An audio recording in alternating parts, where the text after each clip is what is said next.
nous a encore aimés, qui nous a réunis en ces lieux.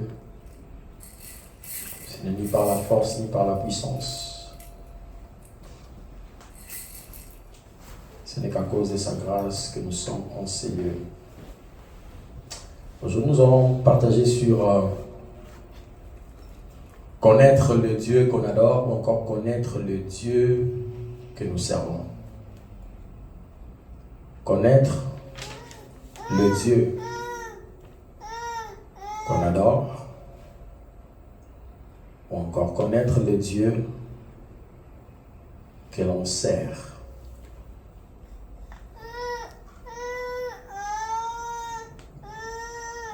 Nous allons nous baser sur le texte de Jean, chapitre 4, verset 22.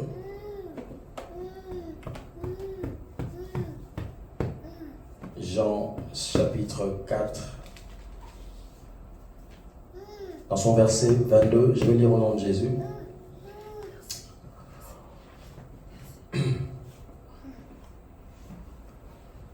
Vous adorez ce que vous ne connaissez pas. Nous adorons ce que nous connaissons, car le salut vient des Juifs. Je vais lire encore au nom de Jésus.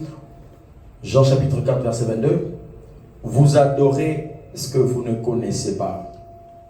Nous adorons ce que nous connaissons, car le salut vient des Juifs. Amen. Que le Seigneur soit béni.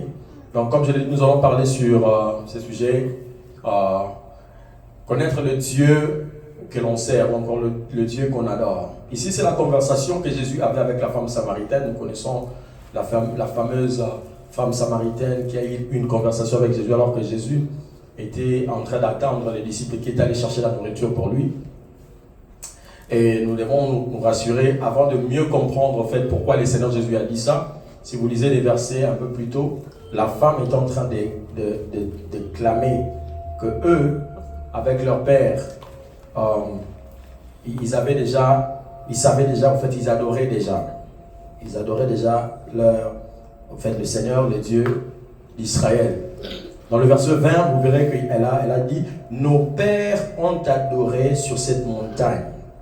Et vous dites, vous, que le lieu où il faut adorer est à Jérusalem. » Donc la femme est en train de chercher à avoir un petit débat avec le Seigneur Jésus-Christ sur le lieu même de l'adoration.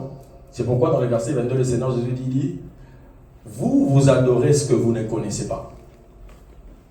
Nous savons celui que nous adorons, nous adorons ce que nous connaissons. » C'est très important ce sujet parce que nous nous retrouvons dans un milieu ou dans un cadre ou encore dans un monde où nous faisons beaucoup de choses. Et dans ma prière personnelle, je prie que je ne sois pas dans la liste de ceux-là qui se retrouveront en train de faire des choses pour Dieu, mais sans pour autant le connaître comme il se doit, sans pour autant savoir s'il est content ou s'il n'est pas content de ce que nous faisons, ce que je fais ou ce que je ne fais pas. Et c'est important. Alors, il y a quelques informations qui vont nous aider à comprendre en fait pourquoi le Seigneur Jésus-Christ a dit à la femme que vous adorez ce que vous ne connaissez pas. Vous adorez ou encore vous servez celui que vous ne connaissez pas. Parce que le mot adorer, dans certaines étymologies hébreues, aussi veut dire servir, encore service. Amen.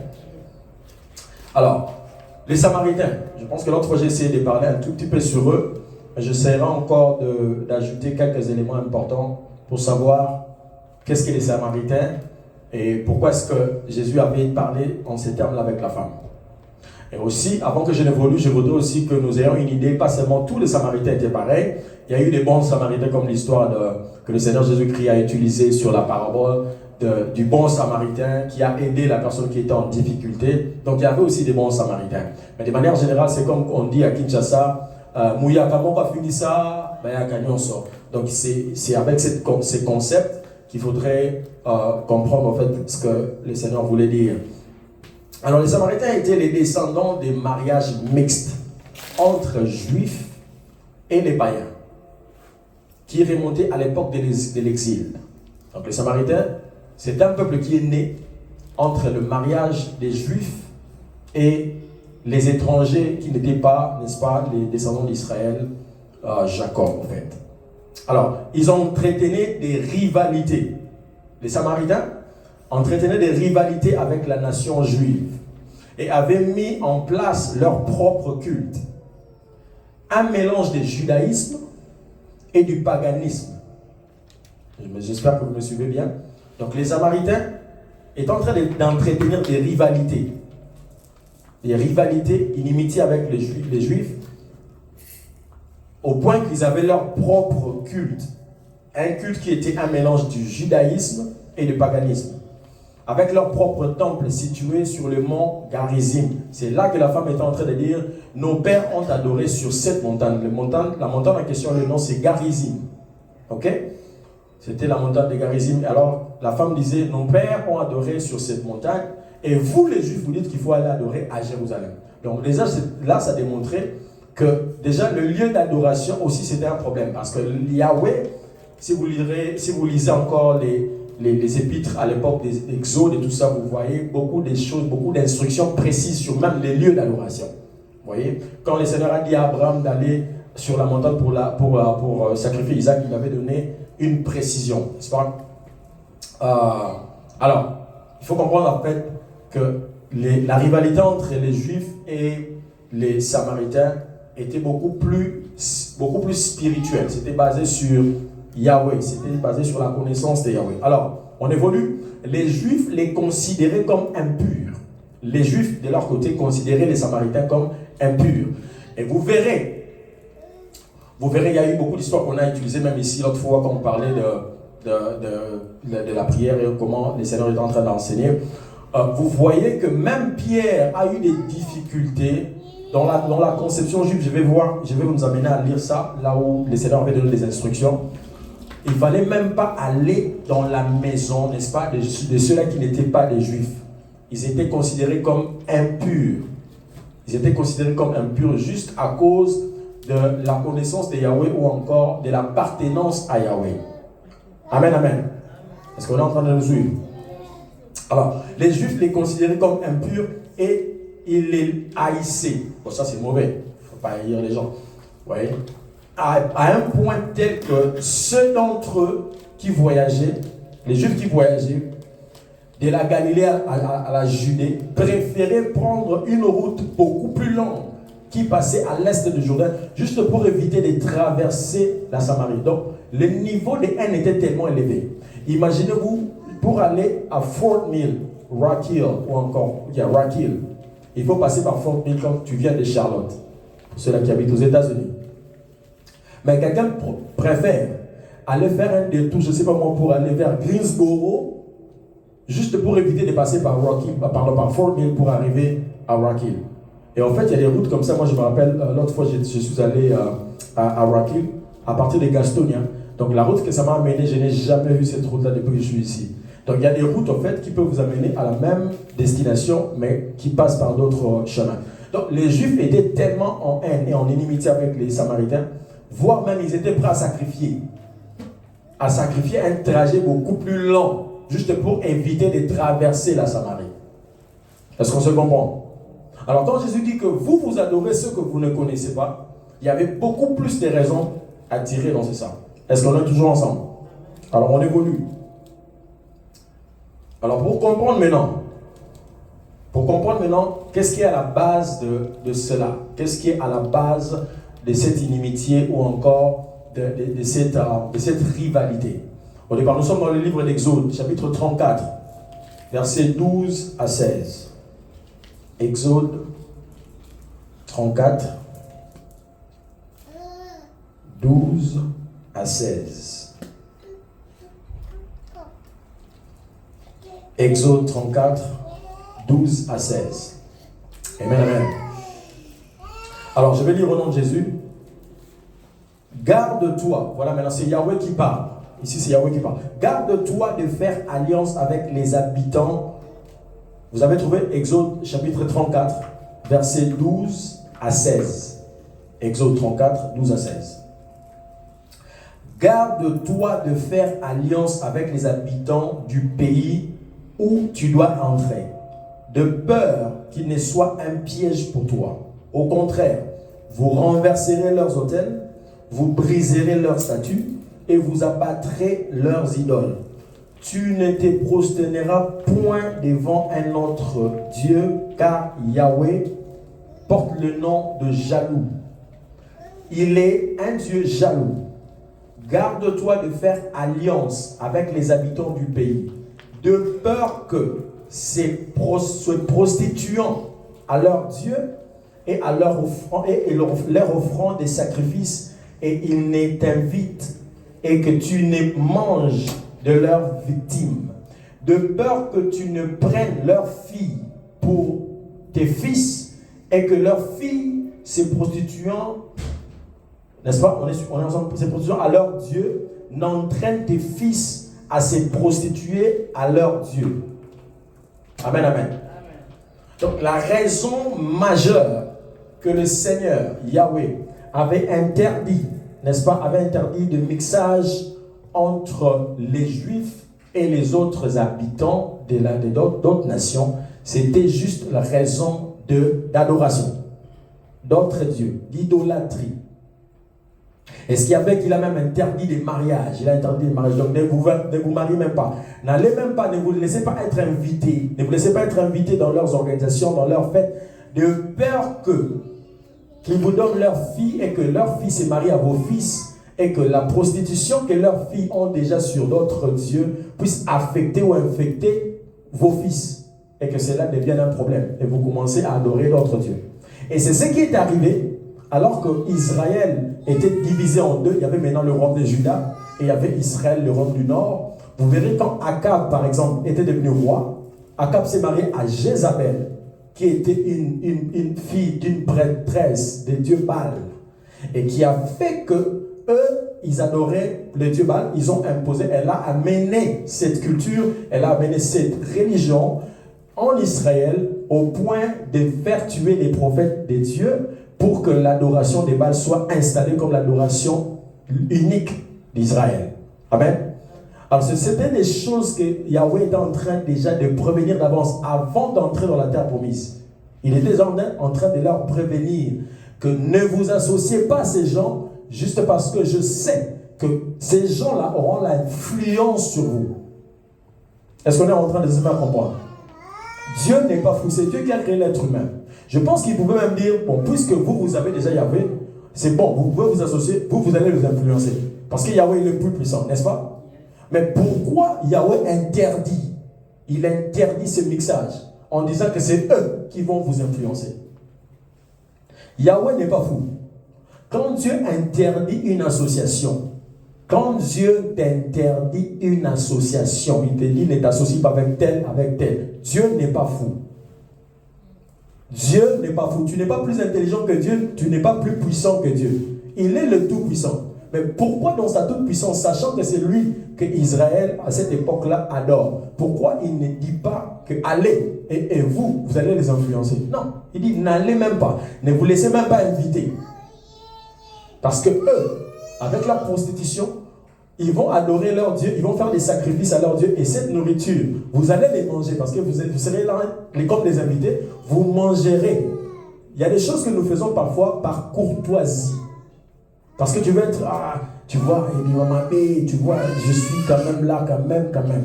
Alors, tu le feras par courtoisie, mais dans l'entretemps, tu es en train de rendre Dieu jaloux et de faire des choses qu'il ne veut pas que tu fasses. Est-ce qu'on s'est fait comprendre?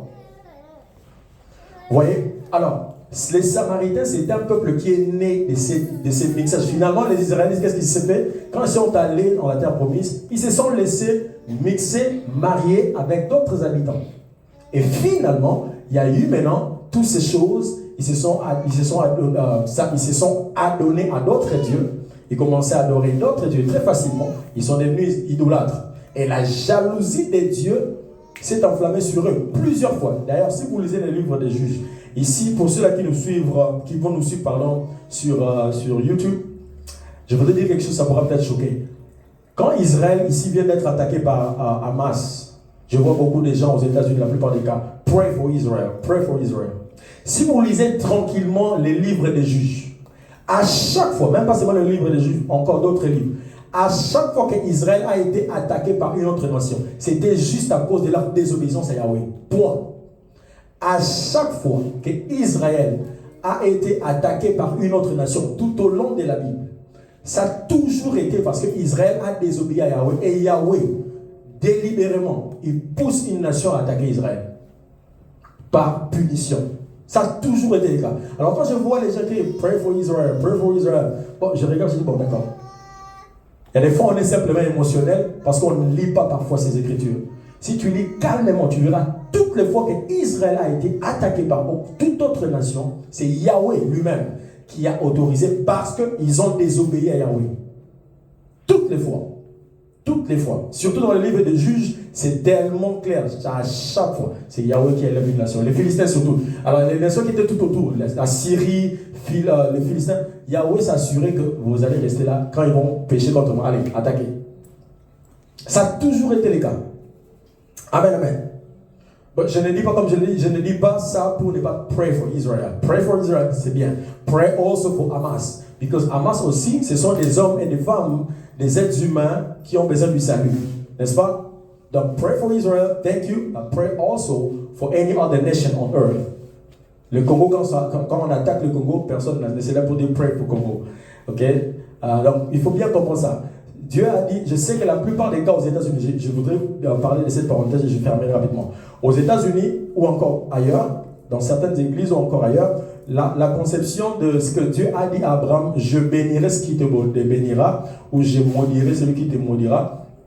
On se sert souvent de ces passages pour dire qu'il faut pray for Israel. Ce qui est très bien, n'est-ce pas? C'est une très bonne chose de prier pour Israël, pour prier pour anybody. Mais je voudrais vraiment je voudrais pas que nous soyons des émotionnels. Mais je voudrais que nous soyons plutôt des gens qui sont basés sur les Écritures, qui comprennent en fait pourquoi nous faisons ça, pourquoi nous ne faisons pas ça. Amen. C'est une parenthèse que je ferme rapidement. Alors j'étais en train de parler des raisons pour lesquelles le Seigneur Jésus-Christ avait dit à la femme samaritaine, vous adorez ce que vous ne connaissez pas. Vous adorez ce que vous ne connaissez pas. Les thèmes d'aujourd'hui, nous sommes en train de parler de connaître le Dieu que l'on adore, ou encore connaître le Dieu que l'on sert. C'est très important. Amen, amen. Alors, comme je l'ai dit dans ce récit, nous avons lu tout à l'heure, Exode 34, 12 à 16, Dieu interdit aux enfants d'Israël de faire des alliances avec les habitants du pays qui leur donnerait de peur d'une mauvaise influence, de se prostituer à leur Dieu. Dieu, s'il y a une chose que le Seigneur n'est pas prêt à partager, c'est sa place des dieux dans le cœur de l'être humain. Sa place des dieux dans le cœur de l'être humain. À chaque fois qu'un être humain remplace Dieu par un homme, un enfant, une femme, une chose, un travail, quoi que ce soit, Dieu, sa jalousie s'active. La jalousie de Dieu s'active. Et c'est pourquoi, quand Dieu a demandé à Abraham Isaac, il a bien déterminé, donne-moi ton fils, ton unique, c'est lui que tu aimes tant. Si vous lisez, c'est pas. Il a dit à Abraham, donne-moi ton fils, un, ton unique, deux, c'est lui que tu aimes tant. Et quand il a vu qu'Abraham est allé prêt à tuer Isaac, il dit, maintenant je sais que tu m'aimes. À chaque fois que Dieu constate que dans ton cœur, dans mon cœur, il y a une chose, un homme, une affaire, un travail, quoi que ce soit, commence à prendre une certaine place de divinité dans ton cœur, sa jalousie s'active. Il va les manifester de plusieurs manières. À Israël, il a manifesté ça plusieurs fois par des jugements terribles, juste à cause de cette jalousie. Dieu, il a même dit ici, quand il disait à Moïse, car ton Dieu, son nom est jaloux. Jaloux. Vous savez, qui connaît Donald Trump ici? Et qui d'entre nous, Donald Trump, connaît? Qui connaît Obama? Qui d'entre nous ici, Obama connaît? Ok? So, le mot connaître, il y a beaucoup de définitions ici, je vais carrément lire, il y en a plusieurs. Le mot connaître que nous sommes en train de parler ici, comme j'ai dit, il y a plusieurs définitions. Si vous voulez écrire, il y en a plusieurs. Il y a connaître qui veut dire c'est faire une idée claire de quelqu'un ou de quoi que ce soit. Connaître aussi veut dire en avoir l'expérience, Connaître veut aussi dire avoir présent à l'esprit ou encore pouvoir utiliser. Connaître veut encore dire connaître une œuvre à fond. Connaître veut aussi dire éprouver, encore ressentir. Connaître veut aussi dire être conscient de l'existence d'eux. Connaître veut aussi dire avoir des relations sociales avec. Connaître veut aussi dire se faire une idée de la personnalité d'eux. Mais alors les connaître dont nous parlons ici, c'est les connaître que la Bible utilise dans les cas d'Adam et Ève. La Bible dit Adam connut Ève. Même en anglais, il est dit Adam knew Eve. C'était la connaissance intime du rapport sexuel. On est ensemble? Ce n'est pas donné à... C'est pourquoi quand Yahweh interdit des rapports sexuels, c'est-à-dire de fornication, adultère et toutes ces choses, cette activité-là, c'est l'activité qui est traduite, voire même quand on parle de l'intimité avec Yahweh. Le mot connaître qu'on utilise pour Adam et Ève, Adam connu Ève. On a même utilisé ça pour Caïn. Caïn connu sa femme. N'est-ce pas? C'est ce mot-là, connaître, dont nous parlons ici, de connaître Yahweh. Connaître Yahweh dans son intimité la plus profonde. Connaître qui il est, comment il fonctionne. C'est pourquoi le Seigneur Jésus-Christ a dit à la femme samaritaine, vous adorez ce que vous ne connaissez pas. Qu'est-ce que Jésus a vu dans la femme samaritaine, encore dans les Samaritains, pour dire que vous adorez ce que vous ne connaissez pas. Alors, allons-y voir quelques éléments que le Seigneur Jésus-Christ a révélés sur la femme samaritaine, n'est-ce pas? On est prêt. Le Seigneur a dit à la femme que vous adorez ce que vous ne connaissez pas. 1. Les Samaritains, comme je l'ai dit, ne connaissaient pas Yahweh. Ils n'avaient pas reçu la révélation pleine et entière de Yahweh. Ils ne pouvaient pas adorer Yahweh en vérité.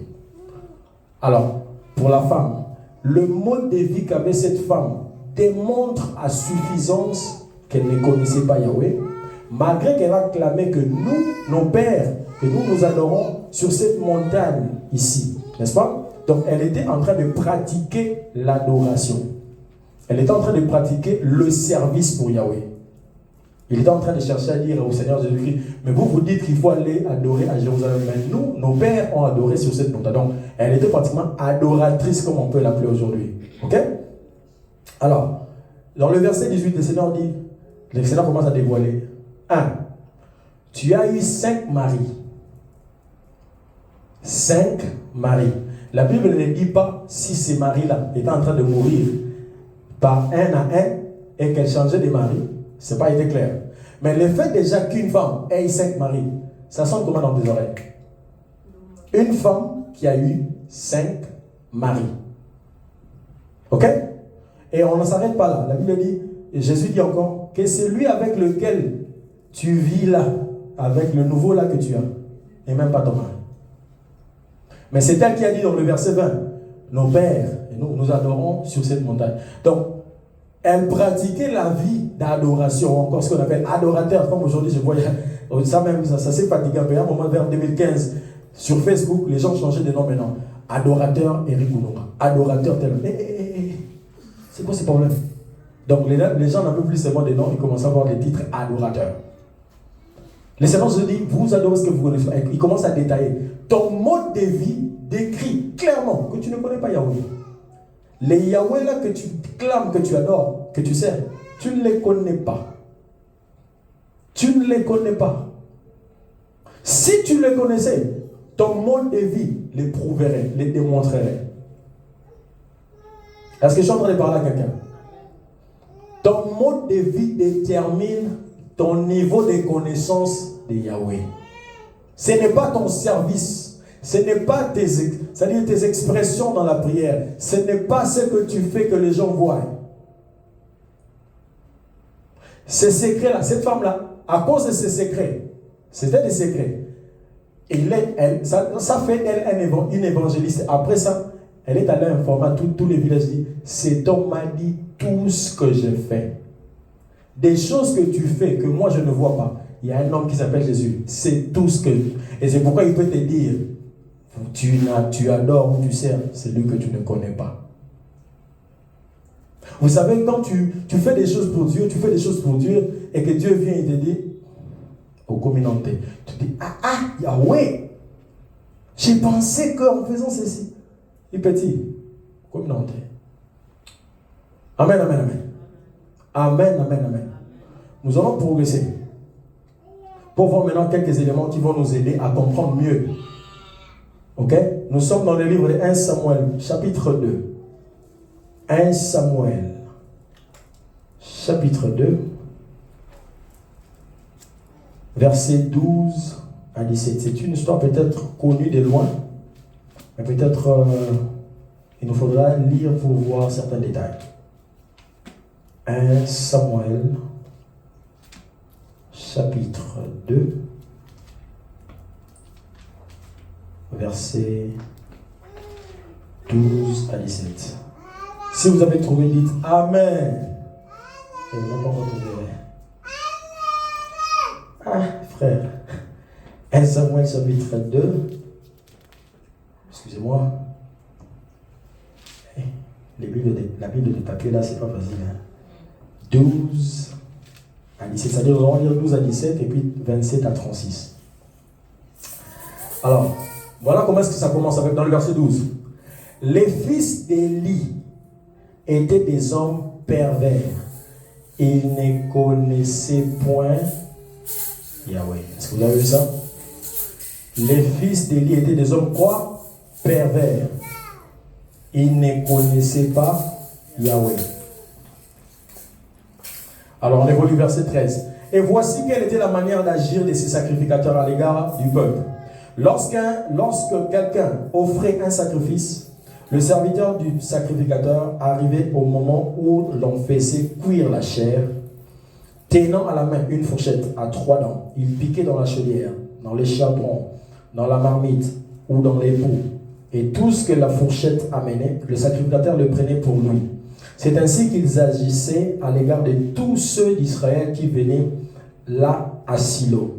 Même avant qu'on fasse brûler la graisse, les serviteurs du sacrificateur arrivaient et disaient à celui qui offrait les sacrifices, donne pour le sacrificateur de la chair à rôtir. Il ne recevra de toi point de chair cuite, c'est de la chair crue qu'il veut. Et si l'homme lui disait, quand on aura brûlé la graisse, tu prendras ce qui te plaira, le serviteur répondait, non, tu donneras maintenant, sinon je prends des forces. Ces jeunes gens se rendaient coupables devant Yahweh d'un très grand péché parce qu'ils méprisaient, n'est-ce pas, les enfants de Yahweh. Alors nous allons lire maintenant à partir du verset 27 jusqu'au verset 36.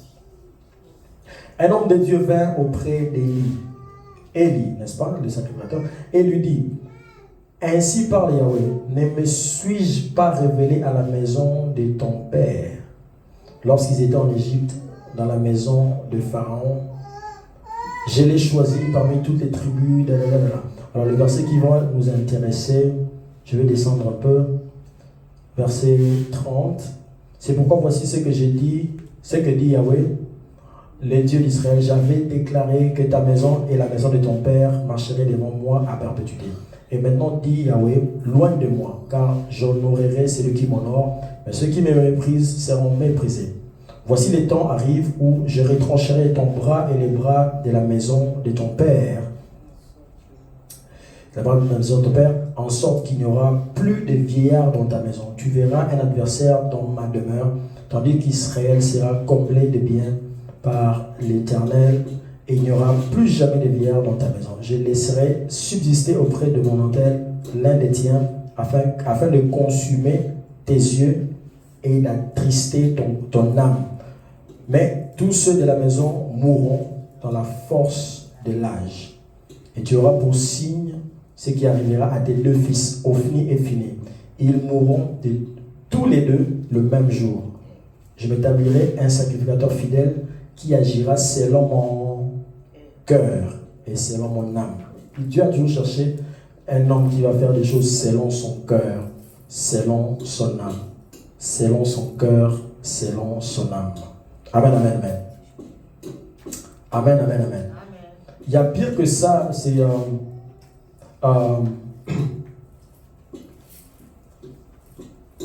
je voudrais lire, il y a un passage où je vais lire. En fait, pire que ça, Élie, le sacrificateur Élie, il avait il avait dit à ses enfants que on m'apprend, parce que ses enfants ne faisaient pas seulement ce qu'on vient de citer là, ils étaient voire même en train de coucher avec des femmes dans les lieux qu'on faisait les services. Ils étaient en train de coucher avec des femmes.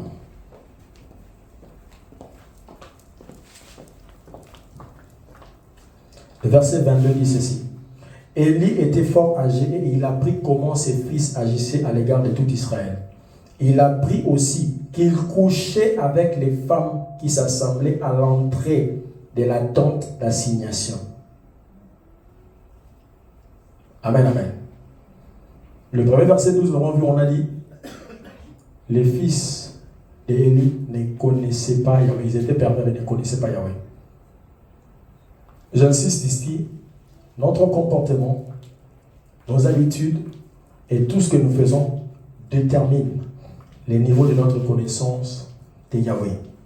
Et ici, nous avons vu, c'est que ces fils, qui étaient les fils d'un sacrificateur, comme un représentant de Yahweh. Aujourd'hui, vous constaterez, les gens se disent, mais les enfants des pasteurs, souvent les enfants des pasteurs, ils ont des vies compliquées, des vies, de mauvaises vies, et tout ça. Ça n'a pas commencé aujourd'hui. Ça n'a pas commencé aujourd'hui. Ok? Ça date de très longtemps.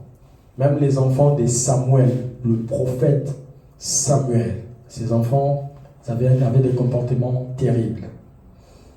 Au fond, on cherche à savoir qu'est-ce qui vraiment les amenait à vivre comme ça. Qu'est-ce qui les amenait? Est-ce qu'ils n'étaient pas informés? On ne leur avait pas appris qu'est Yahweh. Ce que j'ai constaté, ça c'est ma petite expérience à moi. Ce que j'ai constaté, c'est que nous avons plus le temps nous nous consacrons plus à aider les autres personnes à l'extérieur que ceux de l'intérieur. La base. C'est pourquoi la vie chrétienne ne se dit pas, mais elle se vit.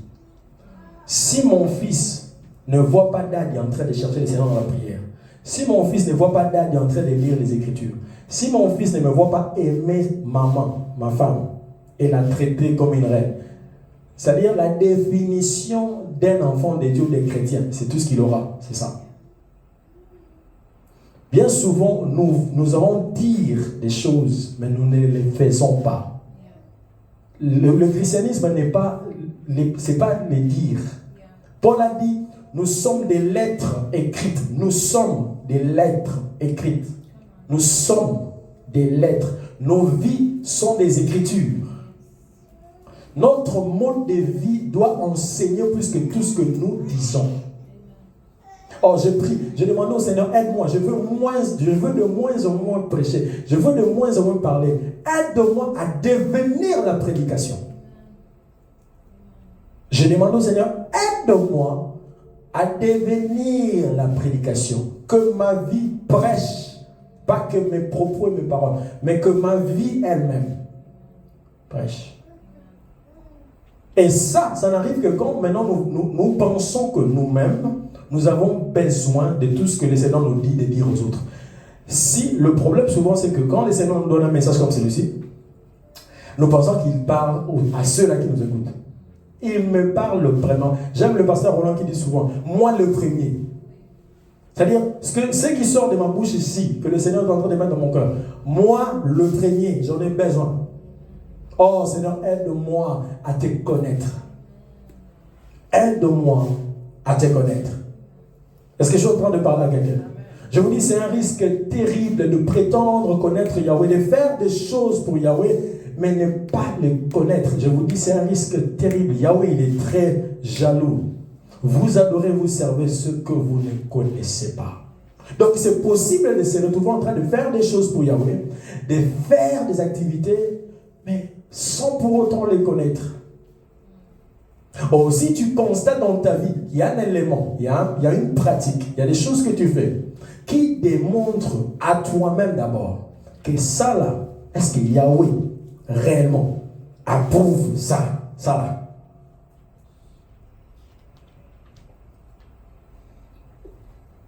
Connaître Yahweh veut aussi dire savoir ce qu'il aime et ce qu'il n'aime pas.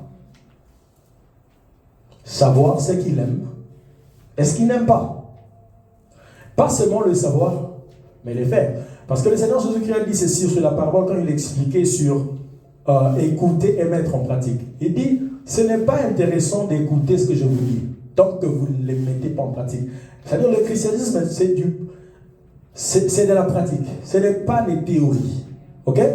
C'est-à-dire Jésus n'est pas venu ici pour nous donner des fables ou encore des récitations ou encore des histoires, des paraboles, des choses à dire aux gens, des belles paroles. Non, non, non, non, non. Non. Il dit, c'est lui qui m'aime, garde ma parole. Garder veut dire non pas seulement retenir, mais les appliquer. Quand il a donné la parabole sur les bons samaritains, un enfant qui était là, quand Jésus a posé la question, de qui d'entre eux a bien fait? Un enfant a répondu, c'est celui qui a pris soin de la personne. Et Jésus a dit à l'enfant, va et fais de même. Va et fais de même. C'est la pratique. Oh, qu'est-ce que je voudrais qu'ici, là où nous nous retrouvons, qu'on appelle ADC, ces cadres, que nous ayons des hommes et des femmes qui adorent et qui servent le Dieu, encore les Elohim, qu'ils connaissent. Amen. Connais les Yahweh ou encore le Dieu que tu adores et que tu sers. Ça te sera d'un grand privilège, ça te sera d'un grand honneur. Et tu ne le regretteras pas. J'ai dit tu ne le regretteras pas.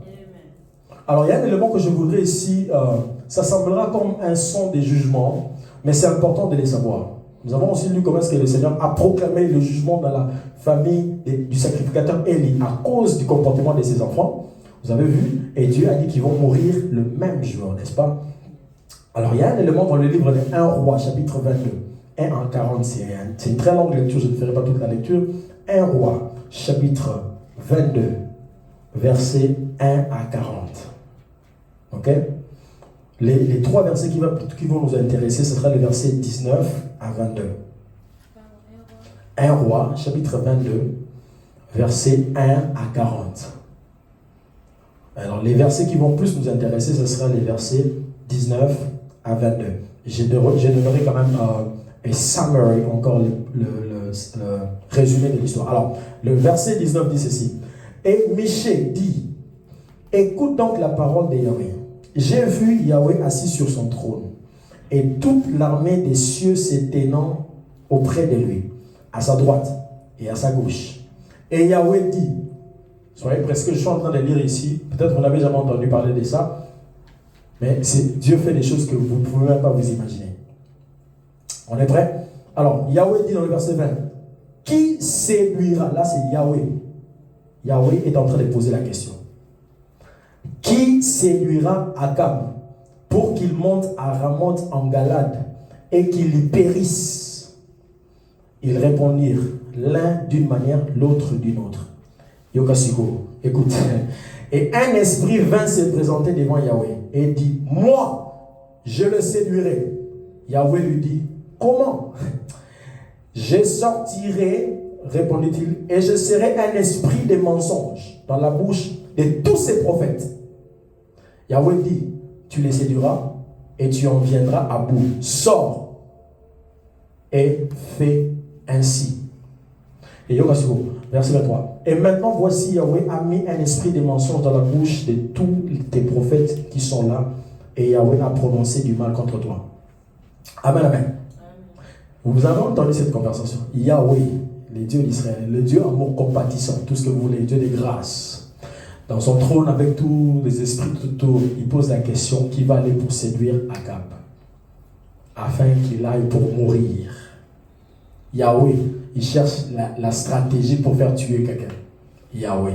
Et vous savez pourquoi? Vous connaissez l'histoire d'Akab, n'est-ce pas? Le mari de Jézabel, tout ce qu'il a fait faire à Israël. Ok? Si vous lisez l'histoire ici, c'était Josaphat, le roi de Juda. Il est venu vers lui, il dit, mais ça fait 3 ans, on n'a plus de guerre. Comme s'il y a des gens qui prennent plaisir à la guerre. Ça fait 3 ans, on est en paix. Mais est-ce que vous ne savez pas que Galade, encore les villes, là, certaines villes que la Syrie est en train de posséder, ça nous appartient. Pourquoi pas nous lever et aller les combattre et récupérer les villes? Ça, c'était la vie des Israélites. C'est dans leur parcours, il y avait plus de guerres pour récupérer des villes que Yahweh leur avait données en héritage. Amen. Alors, qu'est-ce qui s'est passé? Josaphat a proposé, Avant d'aller, il dit, est-ce qu'il n'y a pas, tu n'as pas de prophète ici qu'on peut aller consulter et de savoir quelle est la position de Yahweh avant que nous allions au combat. C'est ce que l'Israël faisait depuis Saül, le premier roi. Ils n'allaient jamais en guerre sans consulter Yahweh. Savoir d'avance la volonté de Yahweh et savoir si Yahweh va leur donner la victoire ou s'ils vont perdre. Et s'ils savent qu'ils vont perdre, la plupart des cas, ils ne partaient pas. N'est-ce pas? Et quand Yahweh dit, allez, je vous donne déjà la victoire, c'est alors qu'ils allaient. Alors, Josaphat, lui aussi, ils sont des descendants de ces rois, David et tout ça. Alors, ils ont cette mentalité. Comme roi, ils ne peuvent pas aller en guerre sans consulter Yahweh. Alors, ils ont proposé de voir des prophètes. La manière pour eux d'écouter Yahweh, à l'époque, c'était en écoutant les prophètes. Parce que les prophètes, ils passaient leur temps à chercher Yahweh. Ils pouvaient facilement écouter Yahweh et donner des réponses. Il y avait aussi plusieurs manières, comme on en a parlé l'autre fois, sur les modes de communication de Dieu, du Saint-Esprit, même par des rêves et tout ça. Alors, ici, dans ces cas, est-ce qu'on est ensemble? Je ne veux pas vous perdre. Hein? Alors, dans ces cas, dans cette histoire, Josaphat, après avoir entendu tous les prophètes ont dit, allez, vous allez gagner la guerre. Et Josaphat, il a dit, est-ce qu'il n'y a pas ici d'autres prophètes qui peuvent dire quelque chose d'autre? C'est alors que le roi Akab a dit, il y a un autre prophète qui s'appelle Michée, mais celui-là, il me dit que de mauvaises choses. Celui-là, il me dit que de mauvaises choses. Vous savez pourquoi? La plupart des cas, les gens qui disent la vérité, ils sont le plus haïs. Parce que simplement, ils disent la vérité. Le prophète Michée, il ne faisait pas des compromis. Pas parce que tu es roi, je commencerai à camoufler la vérité pour te faire plaisir. Non. La plupart des messages que le prophète Michée apportait au roi Akab, c'était des messages directs et des messages que Akab trouvait comme des messages de malheur. C'est comme ça que le prophète Élie s'est comporté avec le même Akab. Il venait toujours avec des messages de jugement. Yahweh, quand tu ne te comportes pas bien, il commencera à t'envoyer des warnings. Il te prévient. Quand tu t'entêtes, maintenant c'est ce que je voudrais dire, quand tu t'endurcis, il commence à chercher des plans, comment t'éliminer. Si Yahweh lui-même commence à comploter pour te tuer, qui va te défendre? Est-ce que vous savez que c'est Yahweh qui a envoûté le roi Saül? Vous savez ça? C'est Dieu qui a envoyé un esprit mauvais pour tourmenter Saül.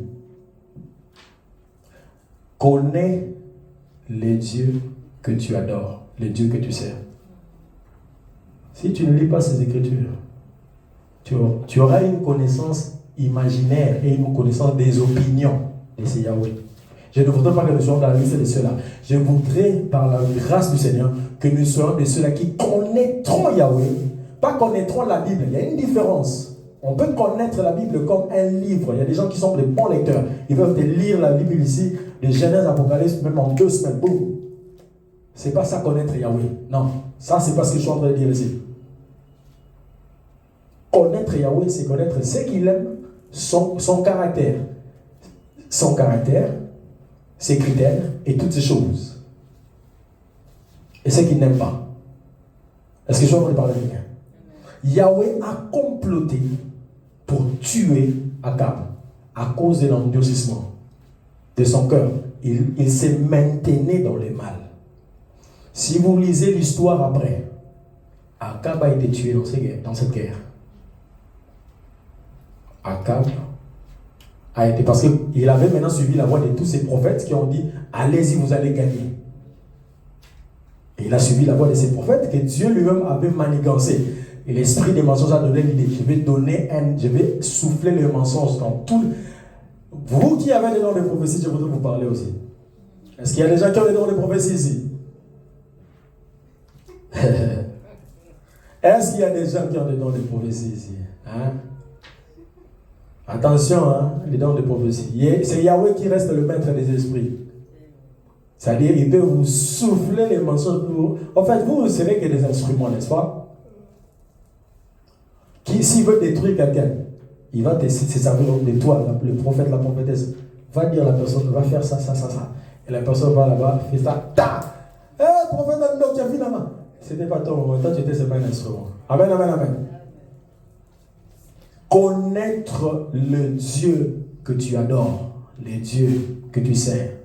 Il y a plusieurs choses de Yahweh que nous entendons de lui. C'est pourquoi Job a dit, mes oreilles ont entendu parler de toi, mais maintenant, mes yeux, très différents. Connaître les dieux. Il y a beaucoup de choses à dire sur ce sujet, mais bon, je ne voudrais pas nous maintenir longtemps ici. Amen, amen, amen. Il y a une autre histoire dans le livre de 1 Corinthiens 11, on va pas dire ça, très rapidement. C'est l'histoire où Paul est en train d'écrire aux Corinthiens sur la Sainte Seine. Vous savez, quand tu ne connais pas Yahweh, les dieux que tu adores et les dieux que tu sais, tu verras certaines choses et tu ne sais pas les conséquences que cela amène. Ces gens-là, qu'est-ce qu'ils faisaient? Quand ils devaient prendre la Sainte Seine, ils créaient des troubles. Il y a des gens qui prenaient comme s'ils voulaient se rassasier de la Sainte Seine, alors qu'ils avaient leur maison, ils pouvaient manger calmement et tout ça. Paul a dit, pourquoi faites-vous ces choses? C'est pourquoi parmi vous, il y a des infirmités, il y a des maladies, il y a même plusieurs qui sont morts. Ça, c'est le Nouveau Testament. Ça, c'est l'Église. Les gens... Je me suis posé la question, j'étais sur le point de l'écrire. J'ai dit, quelle est la version de Jésus qui a été prêchée dans ce pays? La version de Jésus qui a été prêchée dans ce pays des États-Unis. C'est laquelle version? C'est le même Jésus de la Bible. Avec tous les comportements que nous voyons, nous nous posons des questions. Est-ce que vous connaissez celui-là que vous adorez? Est-ce que vraiment vous connaissez celui-là que vous servez? Paul a dit, c'est pourquoi parmi vous il y a des infirmités, il y a des maladies, et il y a même plusieurs qui sont morts. À cause de quoi? Sainte Seine. Est-ce que tu vas tuer les gens pour la... Vous voulez lire ça? Je vous dis, c'est dans 1 Corinthiens 11. 1 Corinthiens 11. Aide-nous à connaître les dieux que nous adorons, les dieux que nous servons. Plusieurs choses dans des familles, des malédictions qui s'attirent dans des familles, dans des vies. Simplement parce que nous ne connaissons pas les dieux que nous adorons et nous nous attirons des problèmes. Aide-nous, Seigneur. Je suis dans 1 Corinthiens chapitre 11 à partir du verset 17. Alors, j'ai dit, en donnant cet avertissement, ce que je ne loue point, c'est que vous vous assemblez non pour devenir meilleur, mais pour devenir pire. Yahweh. Et d'abord, j'apprends que lorsque vous vous réunissez en assemblée, tel qu'il est là, il y a parmi vous des divisions, et je le crois en partie, car il faut qu'il y ait aussi des sectes parmi vous, afin que ceux qui sont approuvés soient reconnus comme tels au milieu de vous. Donc, lorsque vous vous réunissez, ce n'est pas pour manger le repas du Seigneur, car quand on se met à table, chacun commence par prendre son propre repas, et l'un a faim, tandis que l'autre est ivre. N'avez-vous pas des maisons pour y manger et boire? Ou méprisez-vous l'église de Dieu et faites-vous honte à ceux qui n'ont rien? Que vous dirais-je? Vous louerai-je? En cela, je ne vous loue point, car j'ai reçu du Seigneur ce que je vous ai enseigné. C'est que le Seigneur Jésus, dans la nuit où il fut livré, prit du pain et après avoir rendu grâce, les rompit et dit, ceci est mon corps qui est rompu pour vous, faites ceci en mémoire de moi. De même, après avoir soupé, il prit la coupe et dit, cette coupe est la nouvelle alliance en mon sang. Faites ceci en mémoire de moi, toutes les fois que vous en boirez. Car toutes les fois que vous mangerez ce pain et que vous buvez cette coupe, vous annoncez la mort du Seigneur Jésus, la mort du Seigneur jusqu'à ce qu'il vienne. C'est pourquoi, maintenant verset 27, c'est pourquoi celui qui mangera le pain ou boira la coupe du Seigneur indignement sera coupable envers le corps et le sang du Seigneur. Que chacun donc s'éprouve soi-même, et qu'ainsi il mange du pain et boive de la coupe. Car celui qui mange et boit sans discerner le corps du Seigneur, mange et boit un jugement contre lui-même.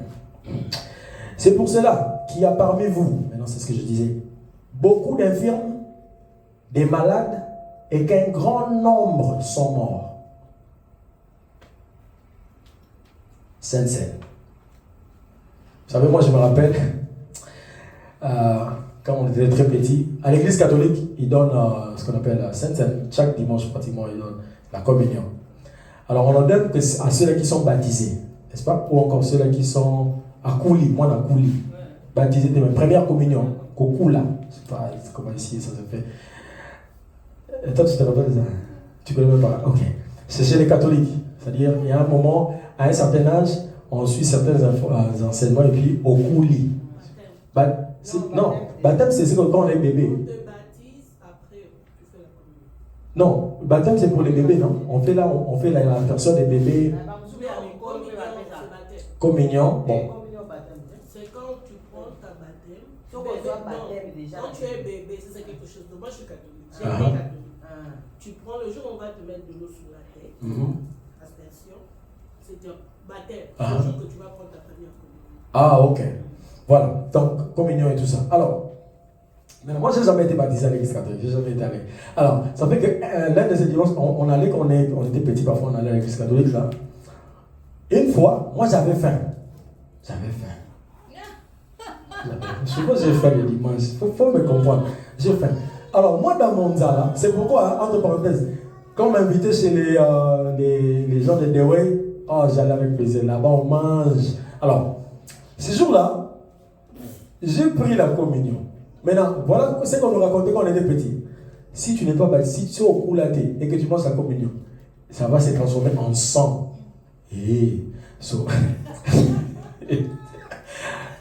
Alors, j'ai pris la communion, le petit truc qu'on nous donnait. Qu'est-ce qui s'est passé? Ça m'a carrément ici. Je dis, aïe. Ce qu'on nous disait là, c'est arrivé. Heureusement, c'est pas vrai. Je me suis forcé, puis je l'ai mangé finalement. Mais j'avais très peur. Et même plus tard, quand j'avais 14 ans, j'étais invité dans une église. Comme toujours dimanche, j'avais faim. Alors, ils servaient la communion, tout ça, ils servaient dans une église des réveils comme ça. J'ai joué au synthé. J'avais faim, il était presque 13h, tout ça. Ils servaient tout ça, Sainte Seine. Ils insistaient, si tu n'es pas baptisé, tout ça, il ne faut pas manger. J'ai faim, j'ai peur. J'avais tellement peur, j'ai dit, héroïne de la main. Amen, amen. Alors, donc ici, Paul est en train de donner aux enfants de Dieu de l'église. Ça, ce n'est pas l'Ancien Testament. Parce que la plupart des cas, la plupart des temps, nous avons une idée. Les dieux du passé, les dieux de la Bible, là, de l'Ancien Testament, ils tuaient les gens, tout ça. Non, l'église, c'est la grâce, Jésus, tout ça. Ça, on parle de Jésus. On parle des chrétiens qui, parmi eux, ont des infirmités, des maladies, et voire plusieurs sont morts. Et maintenant, puisque l'on ne sait pas connaître c'est quoi l'origine, on pense que c'est peut-être la personne est juste malade ou encore la personne est simplement morte. Heureusement, il y a des gens comme Paul qui vous révèlent les secrets. C'est à cause de ça, pratique, ça. Voilà ce qui vous arrive. Connaître les dieux que l'on sert et les dieux qu'on adore. C'est très important.